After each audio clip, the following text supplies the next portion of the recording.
मुझे कई बार दुख होता है कि आज भी मुझे ध्यान है कि जितने अखबार पढ़ते हैं, पाठ्य पुस्तकों में भी अभी 10, 12, 15 साल पहले तक 1857 की क्रांति को सिपाही विद्रोह या गदर कहकर पढ़ाया जाता था।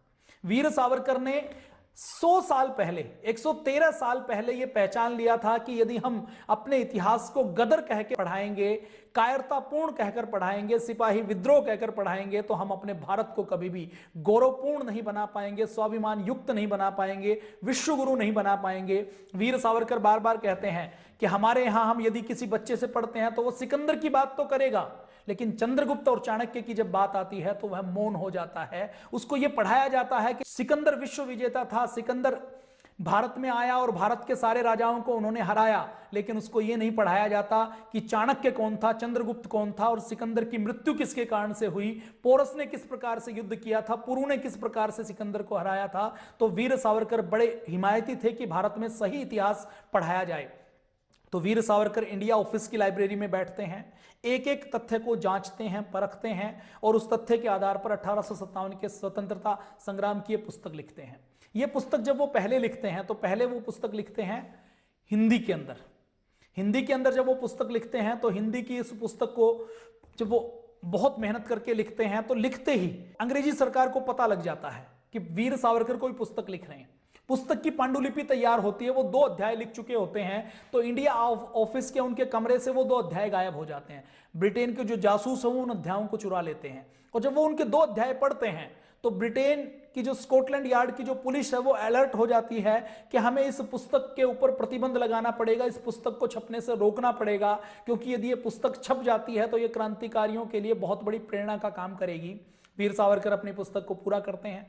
पूरा करने के बाद वीर सावरकर अपनी पुस्तक को छापने के लिए भारत भेजते हैं। भारत में वीर सावरकर की पुस्तक को छापने का प्रयास किया जाता है, लेकिन भारत में वो पुस्तक नहीं छप पाती।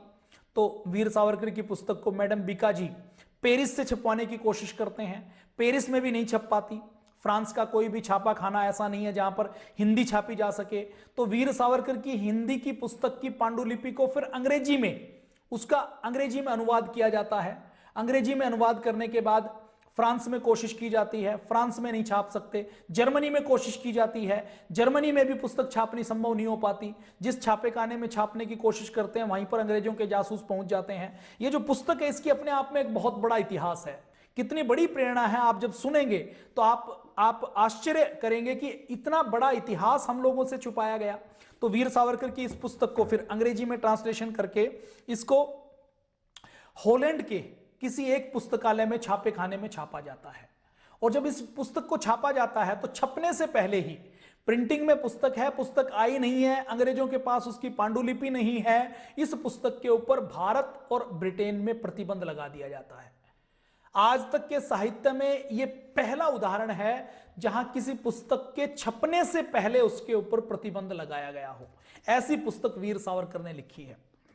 वीर सावरकर इस पुस्तक को जब लिखते हैं तो इस पुस्तक को जब प्रतिबंध लगा दिया जाता है तो वीर सावरकर कोर्ट में जाते हैं और कोर्ट में जाकर कहते हैं कि ये क्या मामला है कि पुस्तक के ऊपर प्रतिबंध लगाया गया है, आप बताइए कि इस पुस्तक में गलत क्या है, और आपको यदि पता है इसमें गलत क्या है तो हमें बताइए, और यदि आपको लगता है कि इस पुस्तक में कुछ गलत नहीं है तो आपने प्रतिबंध का आधार क्या है। अंग्रेजों की पूरी कानून व्यवस्था का, जिसमें वो बहुत बड़े मानवतावादी बनने का ढोंग करते हैं, वो कहते हैं कि हमारे कानून और हमारा संविधान सबके लिए बराबर है, उसको कोर्ट में वीर सावरकर चुनौती देते हैं कि आपने मेरी पुस्तक के ऊपर प्रतिबंध कैसे लगाया।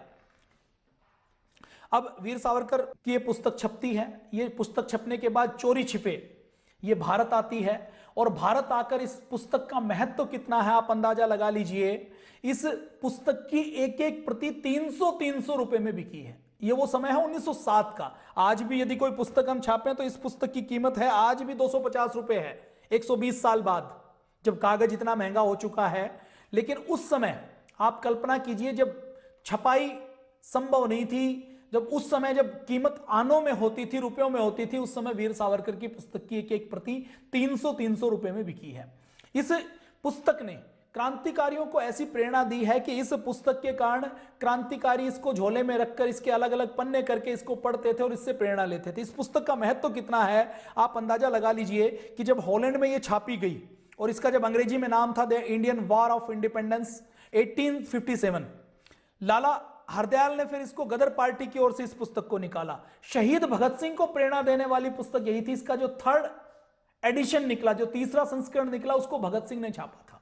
भगत सिंह ये कहते थे कि युवाओं को यदि प्रेरणा देनी है, सही इतिहास पढ़ना है, तो उनको वीर सावरकर की ये पुस्तक पढ़नी चाहिए। इसका जो चौथा संस्करण है इस पुस्तक का, वो नेताजी सुभाष चंद्र बोस ने छापा। 1943 में जब उन्होंने आजाद हिंद फौज बनाई, रास बिहारी बोस ने बनाई, उन्होंने उसकी कमान जापान में संभाली, तो रास बिहारी बोस के नेतृत्व वाली, सुभाष चंद्र बोस के नेतृत्व वाली आजाद हिंद फौज के सैनिकों में क्रांति की चिंगारी को धधकाने के लिए नेताजी सुभाष चंद्र बोस ने इस पुस्तक का चौथा संस्करण छपवाया और छपवाकर अपने आजाद हिंद फौज के एक एक सैनिक के बीच में यह बंटवाई थी कि इस पुस्तक को पढ़ें तो हमें सही इतिहास का बोध होगा, हमारे मन में क्रांति की चिंगारी जगेगी।